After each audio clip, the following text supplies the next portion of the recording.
Welcome dear students and once again to the online classes of Shri Ram public school.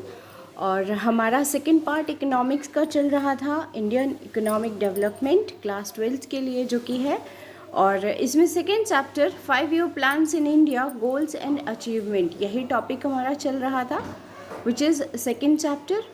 तो इसका हमारा आज का जो टॉपिक था, कल की क्लास में हमने इसके जो डिफरेंट 5 ईयर प्लान्स अभी तक इंडिया में शुरू हो चुके हैं, मतलब कंप्लीट हो चुके हैं जितने, ठीक है, उनका हमने कल एक कंपैरेटिव स्टडी की थी। क्या ऑब्जेक्टिव्स रहे उनके, शॉर्ट टर्म ऑब्जेक्टिव्स क्या रहे, प्लान वाइज ऑब्जेक्टिव जिनको बोलते हैं, और उनका क्या टारगेट ग्रोथ और क्या एक्चुअल ग्रोथ रही, कितना % तक हम जो हमारे ऑब्जेक्टिव्स थे उनको फुलफिल कर पाए। ठीक है, ये हमने कल की क्लास में स्टडी किया था। Now today we will focus about the new topic which is features of economic policy pursued under planning till 1991।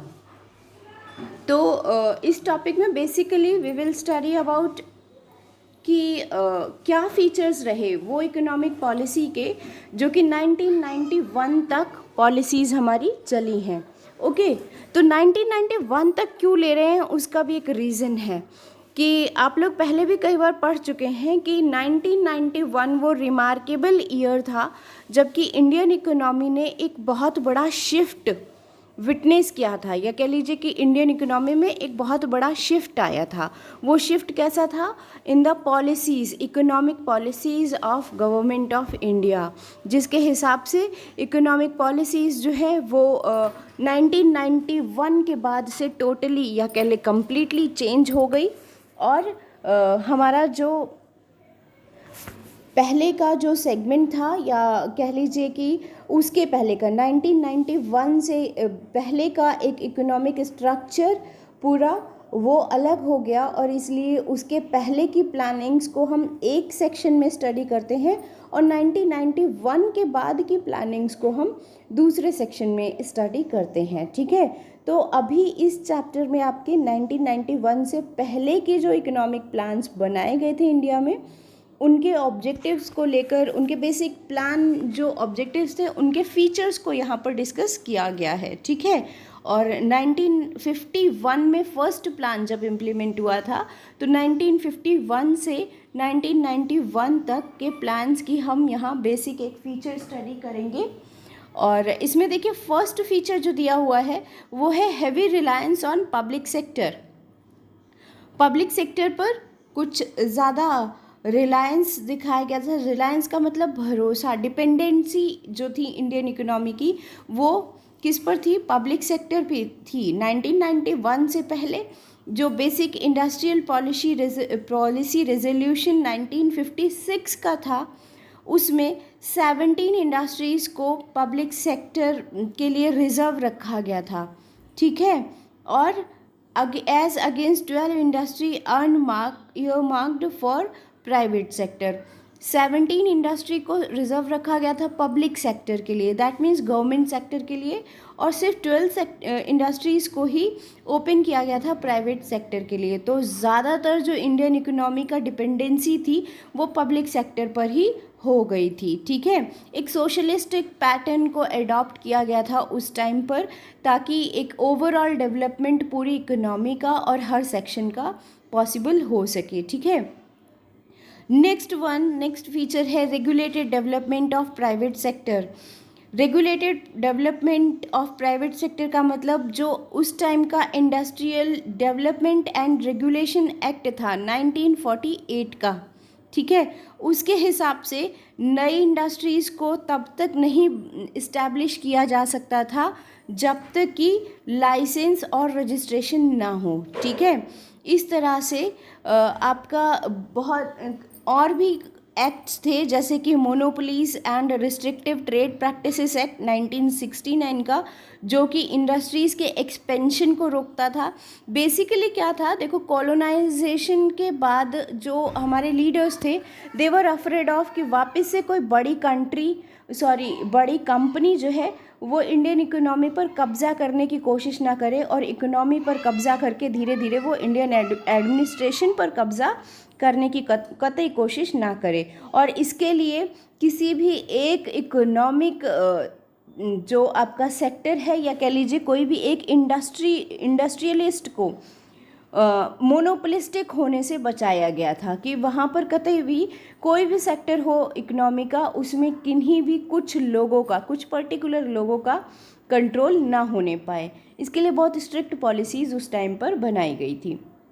Now third one is protection of small scale industry and regulation of large scale industry. Population of small scale industry से क्या मतलब है कि protection of small scale industry and regulation of large scale industry, दो अलग अलग target हैं, एक साथ कंप्लीट करने की कोशिश की गई थी। ये एक मेन फीचर था उस टाइम के सारी इकोनॉमिक पॉलिसीज़ का। तो protection of small scale industry से मतलब हो गया, जो हमारी जो स्मॉल स्केल इंडस्ट्रीज़ थी, जो कि आपकी कॉटेज इंडस्ट्रीज़ भी कही जाती हैं, उनको कंपटीशन से प्रोटेक्ट किया जाता था। ठीक है, कंपटीशन से प्रोटेक्ट MRTP एक्ट था। ठीक है, और उसके थ्रू उनको क्या किया जाता था, MRTP एक्ट 1969, उसके थ्रू स्मॉल स्केल इंडस्ट्रीज़ को कंपटीशन से प्रोटेक्ट करने के लिए जो बड़ी बड़ी इंडस्ट्रीज़ थी उनको लाइसेंस लेना ज़रूरी होता था वो ट्रेड शुरू करने से या वो बिज़नेस शुरू करने से पहले, जिसकी वजह से छोटी इंडस्ट्रीज़ जो थी वो अपने आप को प्रोटेक्टेड महसूस करती थी, एक्सक्लूसिवली रिजर्व्ड हो गया था वो सेक्टर। ठीक है, लोगों के लिए।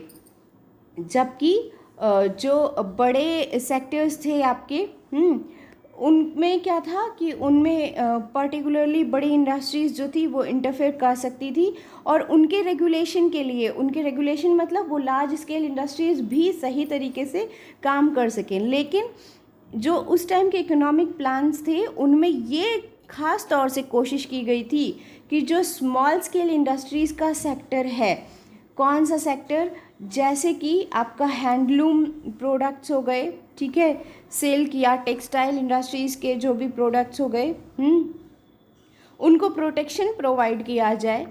एट द सेम टाइम जो आपकी इंडस्ट्रीज़ हैं, बड़ी बड़ी लेबर इंटेंसिव इंडस्ट्रीज़, जैसे रेडीमेड गारमेंट का सेक्टर, केमिकल्स का सेक्टर, केमिकल इंडस्ट्रीज़ जो हैं आपकी, फर्टिलाइज़र इंडस्ट्रीज़ हैं, लेदर प्रोडक्ट इंडस्ट्रीज़ हैं, इनको हम इस तरीके से प्रोटेक्ट करें और इनको इस तरीके से फैसिलिटीज़ प्रोवाइड करें कि ये अपना बिजनेस ज़्यादा से ज़्यादा कर सकें। तो इस तरह से इंडस्ट्रीज़ को भी सेक्टराइज करने की कोशिश की गई थी।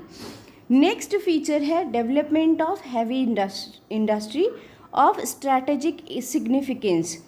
जो हैवी इंडस्ट्री थी at the time of independence वो ऑलमोस्ट ज़ीरो थी इंडियन इकोनॉमी में। ठीक है, और इन इंडस्ट्रीज़ में फिर आगे धीरे धीरे फोकस किया गया, हमारे जो स्टार्टिंग के जो इकोनॉमिक प्लान थे उनके थ्रू ये फोकस किया गया तो कि जो हैवी इंडस्ट्रीज़ हैं इंडिया में वो इस्टेब्लिश हो सके। इसके लिए इलेक्ट्रिसिटी जनरेशन, इंजीनियरिंग गुड्स जो थे, ठीक है, आयरन और स्टील इंडस्ट्रीज़, इन सबको आइडेंटिफाई कर लिया गया पर्टिकुलरली कि ये बहुत इम्पॉर्टेंट इंडस्ट्रीज़ हैं जिनको इंडिया में डेवलप करना ज़रूरी है अगर हम अपनी इकोनॉमी को डेवलप करना चाहते हैं तो।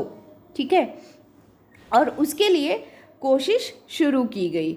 Now fifth one is focus on saving and investment. Saving और इन्वेस्टमेंट पर फोकस किया गया। कैसे किया गया?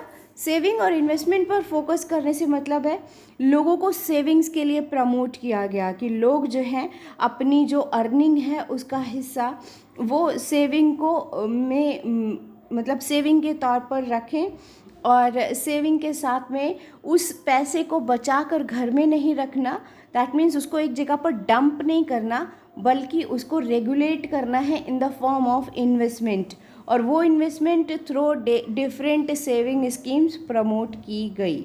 ठीक है, सब्सिडीज़ दी गई, कैपिटल ग्रांट्स के थ्रू सेविंग और इन्वेस्टमेंट को प्रमोट करने की कोशिश ज़्यादा से ज़्यादा की गई। ठीक है, नेक्स्ट जो है आपका रेस्ट्रिक्शन ऑन फॉरेन कैपिटल।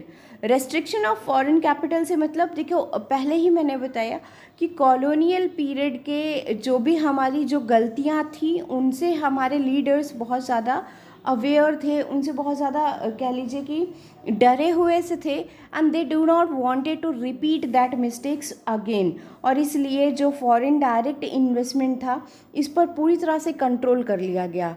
ये सिर्फ इसलिए था कि हम ये इंश्योर कर सकें कि वापस से हमारी कमज़ोर इकोनॉमी का फ़ायदा उठाकर कोई दूसरा जो स्ट्रॉन्ग कंट्री है वो इकोनॉमी हमें फाइनेंशियली हेल्प करने के बहाने से हम पर फाइनेंशियल कंट्रोल ना कर सके, ठीक है। और इसीलिए फॉरेन एक्सचेंज रेगुलेशन एक्ट, जिसको आप फेरा के नाम से जानते हैं, वो लगाया गया था। और लोन्स जो भी हम विदेशों से लोन ले रहे हैं या फॉरेन जो भी कंपनीज़ हैं उनसे लोन ले रहे थे, तो जो भी इंडियन कंपनीज थी उनको अगर फॉरेन इन्वेस्टमेंट करवाना होता था तो उनको एफडीआई से अप्रूवल लेना ज़रूरी होता था। वो किस लिए था?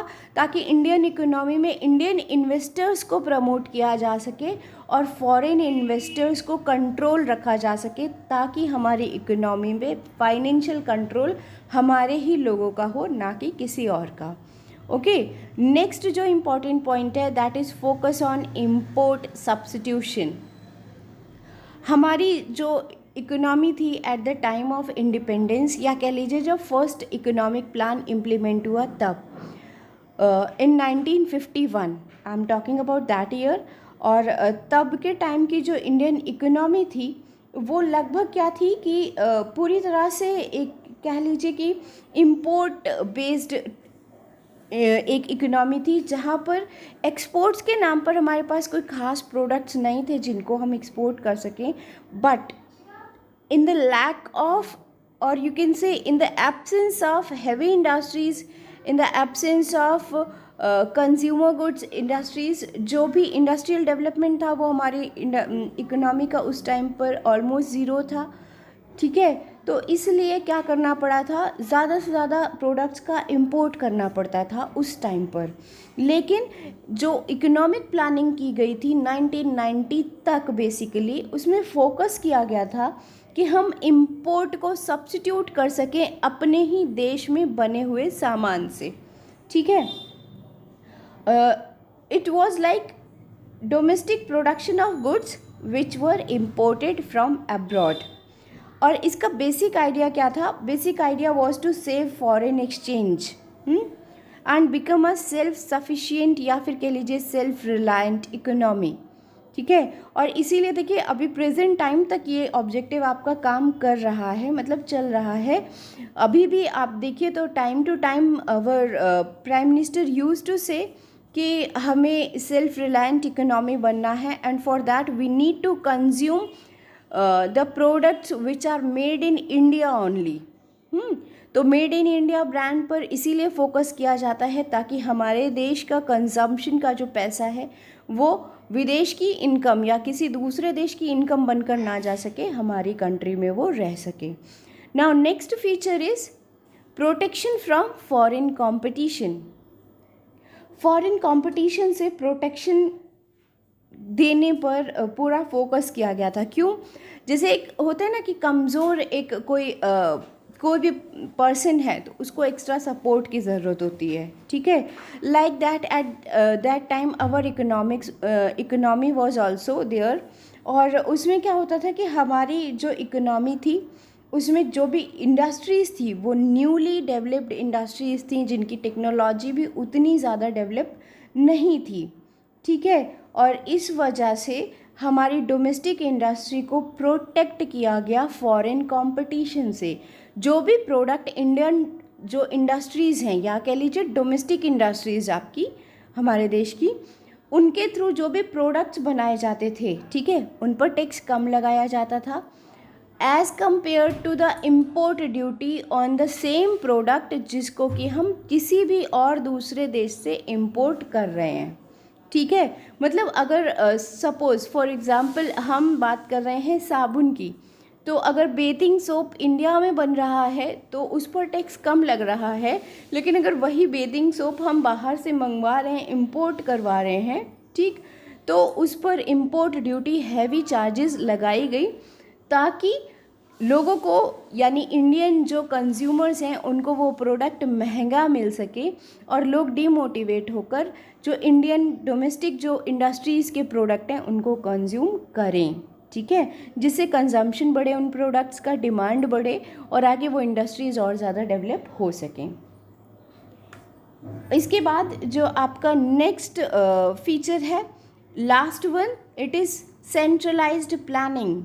सेंट्रलाइज्ड प्लानिंग से मतलब है जो भी इकोनॉमिक प्लान थे उसमें ग्रोथ और डेवलपमेंट एक कांस्टेंट फीचर के तौर पर लिया गया, ठीक है, और इसके लिए सिर्फ सेंट्रल लेवल नहीं बल्कि स्टेट लेवल तक ये जो प्लानिंग है इसको क्या किया गया, कंबाइन करके कोशिश की गई कि सिर्फ सेंट्रल गवर्नमेंट के थ्रू नहीं, उसी प्लान को, उसी ऑब्जेक्टिव को स्टेट गवर्नमेंट्स भी अपने अपने स्टेट में इम्प्लीमेंट करके पूरा करने की कोशिश कर सकें उस डेफिनेट ईयर के प्लान में। And that is why it was like centralised planning, जो कि पूरी कंट्री को एक साथ एक ऑब्जेक्टिव के साथ में कंट्रोल करती थी, ना कि स्टेट लेवल पर इंडिविजुअली अलग अलग ऑब्जेक्टिव्स के through. So these were the features, basic features of economic planning which were pursued till 1991, ठीक। 1991 तक के जो भी इकोनॉमिक पॉलिसीज़ रही भारत की, उनके क्या बेसिक फीचर्स थे वो हमने आज के लेक्चर में डिस्कस किए। We will discuss further this topic in our evening doubt session, और कल की क्लास में हम लोग डिस्कस करेंगे about the you can say success और द अचीवमेंट ऑफ प्लानिंग और फेलियर ऑफ प्लानिंग। और अगेन ये हम डिस्कस करेंगे 1951 से 1990 तक के पीरियड की इकोनॉमिक प्लानिंग्स के क्या सक्सेसेस रहे और क्या फेलियर्स रहे, ठीक है। This we are going to discuss in our tomorrow's live class. That's all for today. Thank you and have a good day.